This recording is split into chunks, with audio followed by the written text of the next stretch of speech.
The Saudi-led coalition in Yemen has expressed regret over mistakes made in a deadly airstrike on a bus.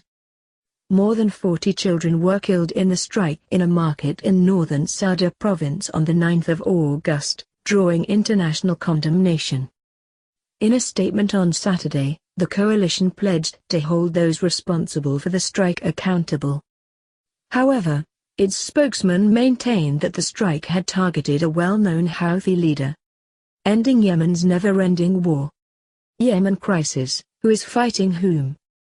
In a news conference aired by Saudi Arabia's Al-Arabiya TV, Mansour al-Mansour said that the investigation had found that the bus was carrying Houthi leaders and fighters and was therefore a legitimate military target, but admitted that the location of the strike had led to collateral damage.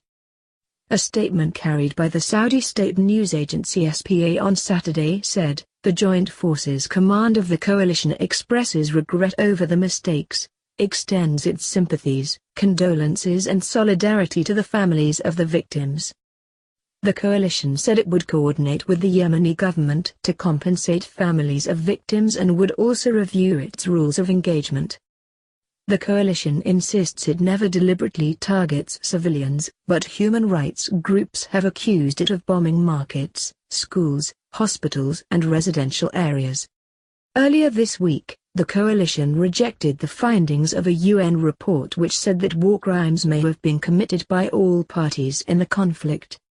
UN experts accused Yemeni government forces, the coalition backing them, and the rebel Houthi movement of making little effort to minimize civilian casualties. Last week, another strike to the south of the port city of Houthi killed at least 22 children and 4 women. Why is there a war in Yemen? Yemen has been devastated by a conflict that escalated in early 2015, when the Houthis seized control of much of the west of the country and forced President Abdrabbu Mansour Hadi to flee abroad. Alarmed by the rise of a group they saw as an Iranian proxy, the UAE, Saudi Arabia and 7 other Arab states intervened in an attempt to restore the government. Almost 10,000 people, 2/3 of them civilians, have been killed and 55,000 others injured in the fighting, according to the United Nations.